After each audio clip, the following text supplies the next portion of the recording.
अस्सलाम वालेकुम। कानून से आगे हर शहरी का बुनियादी हक है। लाइक शेयर सब्सक्राइब कीजिएगा ताकि किसी दूसरे को भी उसका फ़ायदा हो। जो भी कोई मेरे साथ कोई मशवरा करता है तो मैं उस मशवरे को मैं वीडियो की शक्ल में बना देता हूँ ताकि किसी और के भी काम आए। तो गुज़ारिश ये है कि आज का जो मामला है वो ये है कि बाप ने पूछा है कि अगर बच्चे की कस्टडी माँ से मुझे ना मिले तो फिर मेरी बच्चे से मुलाकात कैसे हो सकेगी? क्या नहीं हो सकेगी या क्या होगा? तो इसमें बहुत सारे लोग मुख्तलिफ मतलब ज़ाहिर है कि ख़्यालात का शिकार रहते हैं। तो आज मैं बताऊँ आपको कि बच्चों की जो कस्टडी होती है, अदालतें इसका फ़ैसला वक़्त हमेशा बच्चे की फलाह बहबूद को सबसे ज़्यादा अहमियत देती हैं, क्योंकि हर मुकदमे के हालात व वाक़यात जो हैं वो मुख्तलिफ होते हैं। और चूँकि दोनों फ़रीक़ैन जब अदालत में आते हैं, तो वो दोनों अपने आप को ज़्यादा से ज़्यादा अच्छा और बेहतर साबित करने की अदालत के सामने कोशिश कर रहे होते हैं और एक दूसरे को बुरा भला भी कह रहे होते हैं और यही साबित करने की कोशिश करते हैं कि हमारे घर का माहौल सबसे अच्छा है, तो बच्चे जो है ना हमारे पास ठीक रहेंगे।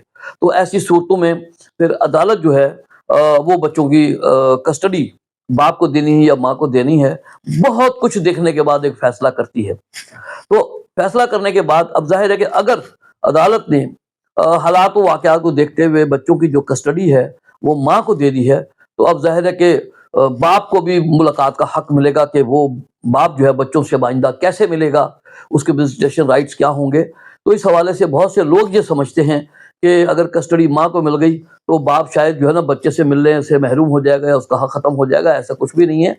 पाकिस्तान के कानून के मुताबिक अदालत आम तौर पर जो मुलाकात का हक बाप को देती है, तो इनके लिए शेड्यूल एक बना देती है, जो आम तौर पर मुख्तलिफ अदालतों के ये शेड्यूल के हवाले से ये मैं बात कर रहा हूँ, जिनमें रद्द-ओ-बदल भी होती रहती है, लेकिन बहरहाल आम तौर पर इस तरह का शेड्यूल अदालत मतलब बनाती है कि यूँ समझ लें कि आपके अगर बाप को कस्टडी नहीं मिली, तो अब शेड्यूल में क्या होगा मुलाकात के कि बाप हर इतवार सुबह 10 बजे से शाम 6 बजे तक अपने बच्चे से मुलाकात कर सकता है। ये शेड्यूल में तय होगा एंड में कि आइंदा सालाना शेड्यूल कैसे हुआ करेगा।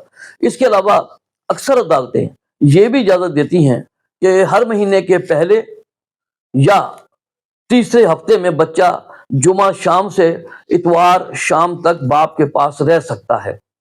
इसी तरह ईद के मौके पर भी मुलाकात का हक दिया जाता है बाप को और स्कूल की छुट्टियों में भी कुछ दिन बाप बच्चे को बाप के साथ रहने की इजाज़त दी जाती है और बाज़ दफ़ा यानी यूँ समझ लें आप कि ईद के मौके पर एक दिन माँ के पास, एक दिन बाप के पास गुज़ारने का हुक्म दिया जाता है कि वो गुज़ार सकता है उसको।